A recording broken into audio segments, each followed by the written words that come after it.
homeless population in Golden Gate Park, which is the biggest public park in the United States. It is exploding. And for one reason, people who don't want to be seen, that are homeless, they're going there. Let's check it out. Let's watch this video. There's a park in San Francisco where you might find two little girls selling lemonade at, well, let's just say, slightly inflated cost. Here you go. Well, first let me give you $1. Thank you. I only get a half a cup for $1? That's okay. Thank you. You might also see families riding their bikes on neat and clean pathways. But if you get off the beaten path, you might see things like packaged turkey legs filled with maggots from 𝗪𝗪𝗧𝗪𝗧 market. You might also find this chewed up peanut butter container that was being carried by a squirrel. If you don't look where you're stepping, you might just step in some human waste. The dead giveaway is the bathroom tissues scattered about. Some of the trash in the park is a result of festivals and people who just don't care. And then there are the homeless encampments. This guy with the bow, I didn't see any arrows, but he is heading inside to meet with a guy named Mike. And after a brief meeting, the guy with the bow leaves. Inside the encampment, you will find this woman sleeping. However, I asked Mike to come out and talk to me. It turns out Mike is from Philadelphia, so that touched on my heartstrings for a moment. I asked him how long he's been here, but he asked me this. Is it a good thing or a bad thing? Well, I'm looking at all the garbage in the park, but I just happened to notice that you were back here. He points to this trash bag and said he's trying to keep it clean. If not, the park rangers will be on his case. The man bending over is Joe from SF Weekly, and he's been shadowing me for a couple of days, looking for food to give to Mike because I asked Mike when was the last time he ate, and apparently he hadn't eaten in a few days. How long have you been using? For a long time. Long time? Heroin? No, speed. Just speed? Methamphetamine? Yeah. Mike is just one of many who live inside Golden Gate Park. But unfortunately, many of the homeless living in the park are trashing it. This is a syringe, and they're scattered about the park. But one thing I noticed is bike parts. And what appears to be a painted-over racing bike. You know, Golden Gate Park is the largest urban park in the nation, but it holds a lot of secrets. All you have to do is get off the beaten path, and you will see, although you might not want to. You know, the crazy thing about the homeless population in any given big city is that I think the homeless folks think that as long as we can't see them, that everything's good, that everything's fine. It's not. It's not. Residents who are paying taxes to have these parks maintained, they should be able to go to the park and not worry about who's going to pop out of a bush, with a bow and arrow, or, you know, who's selling stolen bikes, or just the crazy stuff that goes down in the parks. I've been on a number of, I guess what 𝗪𝗧𝗛𝗪𝗧 calls welfare checks. They're just checking up on people in the parks in Seattle, where you go and, you know, knock on somebody's tent and say, hey, how are you doing? Are you alive? Can we get you some help? Can we connect you with services? That kind of thing. And the more remote, the steeper the area, the more tents you'll find. So, you know, you look at big areas and you think, this isn't too bad.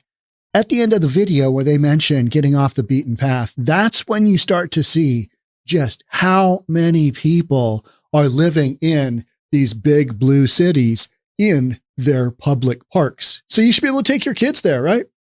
Not have to worry about little Johnny or Susie picking up a syringe and going, hey, what's this? If it's orange, put it down. Or toilet paper. Yeah, that is just hardcore, right? You get up to an area and this smells like poop. Well, that's because it is poop. Human poop, right? I mean, just this whole thing. A growing homeless population in Golden Gate Park seeks one thing: invisibility. I feel like the things have shifted. You know, who's allowed to be there and who's allowed to say, hey, that's our park. That's our park. What are you doing? What are you doing in there shooting up the meth? You know, you doing heroin? Nah, I'm just doing a scooch of meth. Yeah, it's no big deal. It's no big deal. Deep in Golden Gate Park's hidden brush, a small sect of San Francisco's homeless population finds a scant resource: solitude.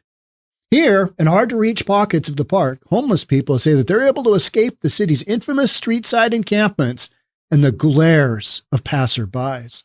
I just can't sleep out in public. It's a personal thing, said Sean, 39, who has lived on and off in the park for 6 years and declined to give a last name.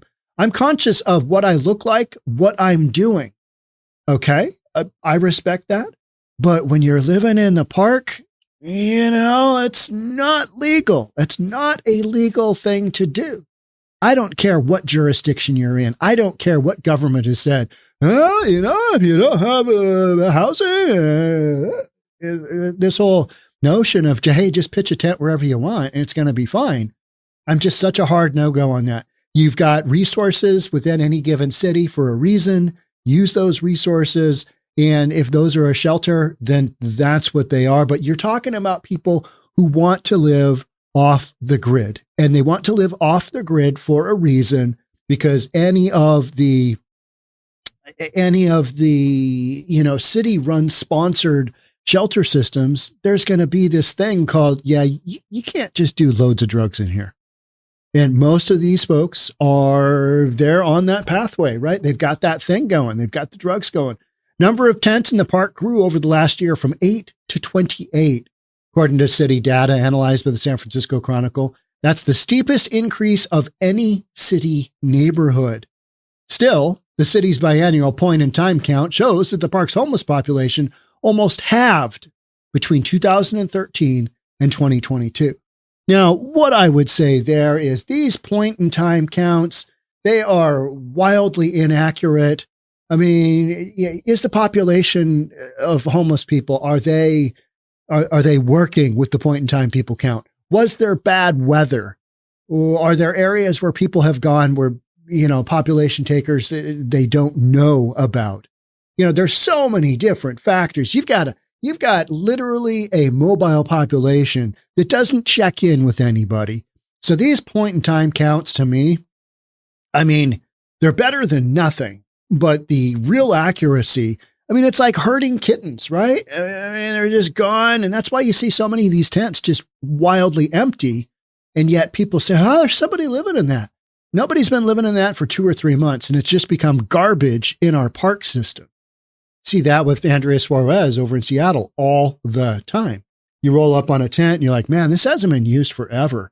And then some of them you're like, whoa, somebody just left this one. It's pretty easy to tell, right? Tents that are wildly messy, that, haven't had much activity, no food, no scraps, no garbage, none of that. And, nobody's been in them for a while. So, this is in our park system, right? In any big West Coast city park system. Just let them live there. It'll be fine. It'll be good. Watch out for the poop. Toilet paper, if it's dirty, maybe pick it up, put it in the garbage. The city has yet to release its neighborhood breakdown for the latest count, making it hard to know exactly how many people live in the park today. Never mind the fact that many camp in hard-to-reach swaths of brush that might be overlooked by surveyors, and that experts have questioned the accuracy of the count. I question the accuracy all of the time, because when you're talking about San Francisco and the Golden Gate Park, their homeless population has halved. It's been cut in half between 13 and 22. Does that make any sense to you? Does that inherently make sense? If somebody could explain that one to me with reason, having it make, it's got to make sense, right? This stuff's got to make sense. But those kind of data points, I'm like, okay. And has the homeless issue in San Francisco gotten better or worse since 2013? Okay, it's gotten way worse. All right. Okay. All right. So let's extrapolate that to the park. And what do you think's going on there? The park's point-in-time count is overseen by rangers during the day for better visibility, officials say. Okay. They're not looking real hard, right? And it's a big park. How many acres is it? I think we find out. The size of the park's homeless population doesn't matter to Sean. He doesn't go seeking out other people. Well, people aren't seeking you out when you're in the park. They just come across you and they're like, oh, hey now. I don't know how many times that's happened to me. It's happened to me in Redmond. Just been on a walk by the river and Sammamish River. And all of a sudden you walk into a tent. And these aren't people that are just, going out there for nature. They're living off grid so they can do their drugs, period. Or whatever it is that they're doing. I'm led to believe there's more and more human trafficking, sex trade work going on in these tents because nobody controls them. they're part of society. People are like, well, whatever happens in the tent stays in the tent. So Sean, he doesn't go seeking out other people. Well, that's probably a good call. He said one benefit of living in the park is that he can stay in one place for a while, or at least longer than elsewhere in the city, because he's hiding illegally in a city park. Before being forced to move by city sweeps, park rangers, or thieves who steal his belongings. Yeah, it's not safe, right? This is not safe. And my big deal is parks are not there as a secondary shelter system for whatever city you're in. They're there for the benefit and enjoyment of said population that is funding the parks. Period. Right? I mean, that's just the way it's got to be. It's not like, just go pitch up a tent. It'll be fine. I like having a set routine, knowing what I'll do tomorrow, he said. How about you go to work? How about getting a job? What about that? How about going down that path? We're not doing that? Oh, okay. Yeah, well. Mike, 44, is an Uber Eats delivery driver, okay, who sleeps in the park because he doesn't want to be seen camping on the city streets. He didn't give his last name for fear of being recognized. Okay, but you are still, you want to have compassion for these people, but they're living illegally and they're making a mess, and it's, and crazy stuff is going on. I mean, how about some of the reports you got coming out of New York Central Park? You've got some real violence happening there. And a lot of that has to do with people who are just whacked out, wildly mentally unstable. In Seattle, we've got this guy going around in a Hellcat. It's a souped up car. It's like one of those Dodge Chargers, but it's called a Hellcat. All you car guys know what I'm talking about. The guy's got just this crazy exhaust system, and he's running up and down through downtown Seattle at 107 miles an hour in his Hellcat. Police are on him. So you've got that guy, he's got this exhaust system that is so loud that it just echoes off of the tall, apartment buildings. And he's running up and down through downtown Seattle. So you've got that going on. This weekend, you had 2 shootings. 2 people got shot on the Blade, 3rd and Pike and Pine in downtown Seattle. Then another person at that same location. This is all in a super tiny little area. Another person, insane, mental, homeless woman sets herself on fire downtown Seattle on the Blade. I mean, you've just got a bunch of nut job people running around doing stuff. So Mike, 44, is an Uber Eats delivery driver who sleeps in the car because he doesn't want to be recognized. Okay. But you're still living there illegally, right? Yeah. Mike said he's been homeless for 2 weeks after moving out of the apartment he shared with his boyfriend. The two would get high on meth and then his boyfriend would beat him, he said. That sucks. Nobody wants to get beat by their boyfriend. Don't care, right? Yeah, it's just, it's terrible. But okay, so then you take that trauma and then you go live out in the forest and in the park. I mean, that's not how this is supposed to go, right? There's victim shelters. There's all kinds of support out there. And when you just, run into the high weeds, pitch a tent, then you become part of that problem, which is the folks who are paying for it can't, enjoy it the way that it's meant to be. And it's just become dangerous. These city parks that are overrun with tent encampments, invariably somebody gets shot. Some woman gets sexually assaulted. Everybody gets robbed. I mean, it's just this constant litany of craziness going on. We had one encampment in Seattle in Green Lake area that was so bad that they canceled cross-country races because you got these whacked out drug addicts, impeding the cross-country runners. Imagine having a 16-year-old female daughter running cross-country and, watch out for the homeless guy. He's going to get you. You know what I mean? So they couldn't do that. So they cancel the cross-country races because the city can't control a homeless population in a city park. It's just, it's wacky. It's nutty. It's shenanigans happening, 24/7. Not being able to afford an apartment on his own, he usually sleeps on the beach, but has spent a few nights in the park. Last Friday afternoon, he was taking a nap in a secluded part of the park before starting his Uber Eats gig, which usually nets him about $45 a day. Hats off to him for working. Okay. I'm okay with that. But then you gotta just kind of keep that going. And at that line where you're sleeping illegally in the park. Okay. All right. Yeah, I get it. Shelter system isn't good, but this isn't good either. People freak me out, Mike said. They give me anxiety. Well, I think the park goers who are taking Johnny and Susie there, and maybe grandma and grandpa, they get freaked out when they turn a corner and, hey, there's a tent. All right. Hey, we got somebody camping here. It's never good. It's never somebody who's on a cross-country, journey. They're not on their walkabout, right? Yeah, they got something going on. There's something in their background. Something went sideways. And I know the vast majority of people that are homeless have some kind of thing that triggered, either a drug addiction or something, a mental breakdown or something. And I get that, but that's why they shouldn't be allowed to just be wherever. They need to be somewhere where they can get the services they need to kind of help them work through that. Then I know that whole process is just effed. I mean, it's not there. So this is an ongoing thing that, until you get some involuntary drug treatment, you get some involuntary mental health care treatment, you get some more beds, you get, all this stuff. You can send billions of dollars to whatever country, Ukraine or Israel. I think you can spend a few taking care of your own citizens, right? No, we're not doing that. So people give Mike anxiety. That wasn't always the case. Now he worries about how people judge him. He's ashamed that he's homeless. Sean, for his part, is not dying to change his station in life. He doesn't have a job, nor is he looking for one. Years ago, he decided that he's not a working man. He declined to elaborate. He's basically a modern day bum. He's a bum. He's working the system. He doesn't pay any taxes, and yet he takes taxpayer money all day long. Every morning, he wakes up on a tarp sheltered by a thick canopy of low-lying brush. He then walks to the 𝗥𝗘𝗔𝗦𝗢𝗥𝗘𝗏 library, charges his iPad, and downloads his YouTube videos, usually horror movies or footage of people's Legends of Zelda gameplay.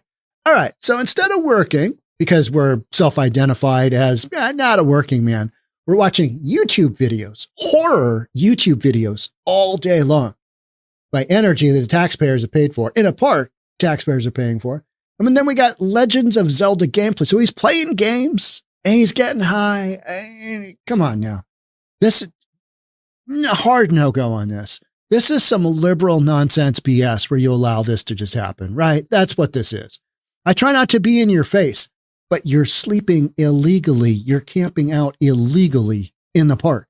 Try not to be in your face. Well, if I'm a taxpayer citizen and I come across you, I don't want to be in your face either, but you need to get the F out of the park. Fair enough, right? When I'm walking down the street, I hate to see the dudes passed out.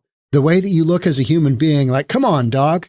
All right. But other people would say you playing Legends of Zelda and watching YouTube horror videos all day long instead of working is not a good look either. It's called, sucking off of society. Decades of homelessness in the park. It was November 97 and Mayor Willie Brown was fuming. Remember Willie? Willie kind of got heels up Kamala Harris, going with her career, right? She was like 29 and he was 50s or 60s, something like that. All right, go Willie. Go Kamala Harris. That whole thing. Halfway through his first term, he was under fire for failing to stymie the city's homelessness crisis. Local newspapers reported that Golden Gate Park, the crown jewel of San Francisco's park system, had become home to a sizable portion of the city's homeless population. Brown denied it. That's what you do. Oh, what homeless issue? There's no homeless issue. What are you talking about? That's racist. Oh, you don't know what you're talking about. Until one day, while Brown was being interviewed on air by Channel 5, the station broadcast live footage of the park's encampments. Brown was miffed, so much so that he later suggested using helicopters armed with heat-seeking sensors to root out people living in the park's heavy overgrowth. How about you just send in the National Guard? You don't need helicopters. These people aren't scurrying around like rats like you think. It's hard to move a tent. It's hard to move a whole encampment, right?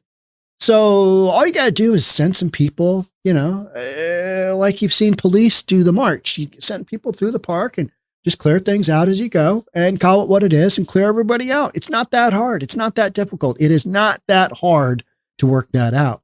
But we've given so much in the way of rights to the homeless population that you can't just do that now, willy-nilly. You can't. That's viewed as a shenanigan. Oh, you cleared out the park without prior 85-day notice. Tisk, tisk on you. That's how it goes, right?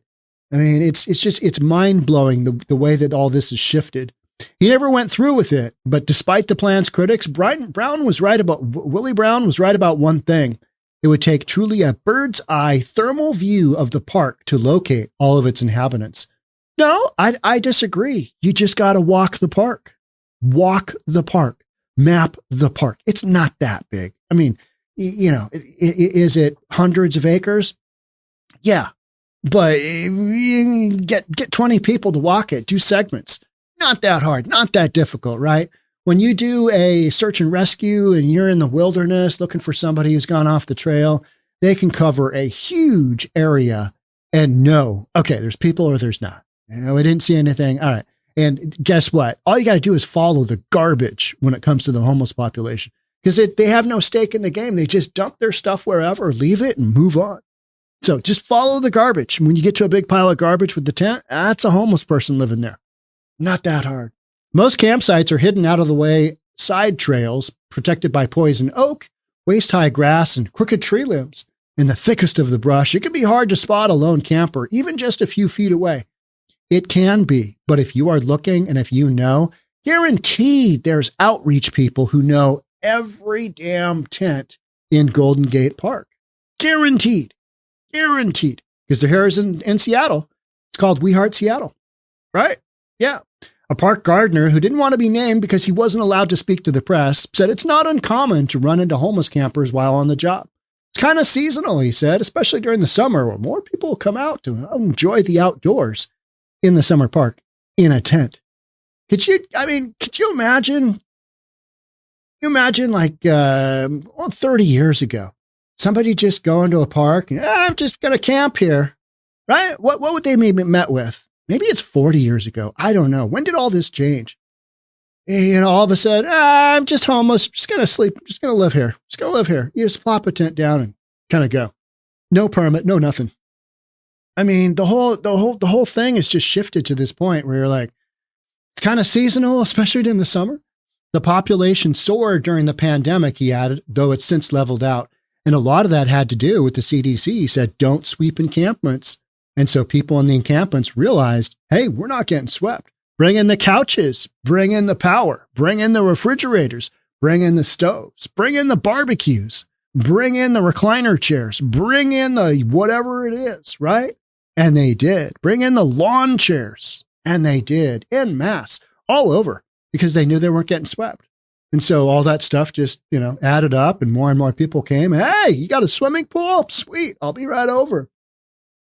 Personally, I really don't have a problem with them, he said. But if they start making a mess and leaving at all over the place, then they got to go. I say anybody that is sleeping in the park has to go, period. Right? Because it's a park. It's a public park. Several campsites seen by the Standard on a recent park visit were strewn with litter. Though some appeared abandoned, much was left behind. Trash bag of clothes, food stamps, the plastic guard for a pair of hair clippers, a 1/4-inch instrument cable, an empty bag of dog food, a needle, and shoes. Lots of shoes. Parks aren't immune to the challenges of urban living, but when we work hard to keep them clean and safe, a spokesperson for the Recreation and Park Department said, our efforts are yielding positive results. Golden Gate Park remains a vibrant space with people enjoying activities day and night. Just don't go off-road. Don't go off the trail. Stay on the trail. And if you see litter and human feces and toilet paper and, bottles and all kinds of crazy stuff, don't go down that path. Yeah, don't go down that path. But otherwise, it's a vibrant space with people enjoying activities day and night. We have an environmental services team that patrols the park 7 days a week, enforcing the park code around camping. All right. But then there's tons of people living deep inside the forest. Just saw a video about that, right? So how hard is the environmental services team? Are they really, really enforcing that? Spokesperson added that since the park it's 1,000 acres of green space. That's a huge area. It's a huge area, but it wouldn't take that long for, good sized team to just go through them. Boop. And don't know every square yard of that place. And it does include many streets. Rangers do not dig under the brush for tents that they can't see without the naked eye during counts. Yeah, not really sure what's in there, but probably something. Bear? Homeless? Dude with a bow? Who knows? Bryant Holley is something of a philanthropist, though he might not call himself one. The 54-year-old resident of the Sunset District said he visits the park every day to check in on its homeless population, which he estimated to be around 20. I call BS. I call big BS on that one. So while you've got this homeless, you've got a couple of big court cases going on right now that are working out the legality of, sleeping in the open air, sleeping in a park, if there aren't a dedicated number of spaces for all the people that are sleeping homeless. You've got that going on in a number of big cases. That's kind of getting worked out in the court system. In the meantime, there's a lot of people gaming the system by living in parks. And to me, that's just a hard no-go. And, if you go to a city that is run by Republicans, what you don't see in the park system? A bunch of homeless people, a bunch of hypodermic needles, a bunch of toilet paper used. You just don't see that. You're going to see them in other areas that the city has kind of said, okay, yeah, it's usually like in an industrial area. It's in some kind of other area where it's kind of out of the way, kind of out of sight. And even those areas get swept pretty hard in big Republican towns. But this notion on the West Coast that, hey, if there's a park, you can live in it. I mean, that has just gone wildly off, off the train tracks, the wrong direction. And then you see so much of it. And then you're like, okay, how did we get here? Why are we doing this? Well, we're doing it because we allowed it. You voted in elected officials who allowed homeless people to just live wherever the F they want. And now you're seeing kind of some of the repercussions. You can't use the parks the way that they're intended. People don't consider their park system to be 100% safe. You've got shenanigans. And then you've got this, this big city image of, well, you got a lot of people here, so you're going to have some crime. Doesn't have to be that way. But these cities voted in their elected officials. Their elected officials, brought laws to the table that basically stated, let people live wherever the F they want. Yeah. How's that working out? Yeah. Not working out all that great, is it? No, it's not. And you can see it in the crime statistics and all that other good stuff. Just a wild deal to just let people live just wherever. And the rest of us have to abide by all these rules. How come they don't? Yeah. Interesting, huh? All right. That's it for me. Thanks so much for being here. I'll catch up with you in the next one. Bye for now.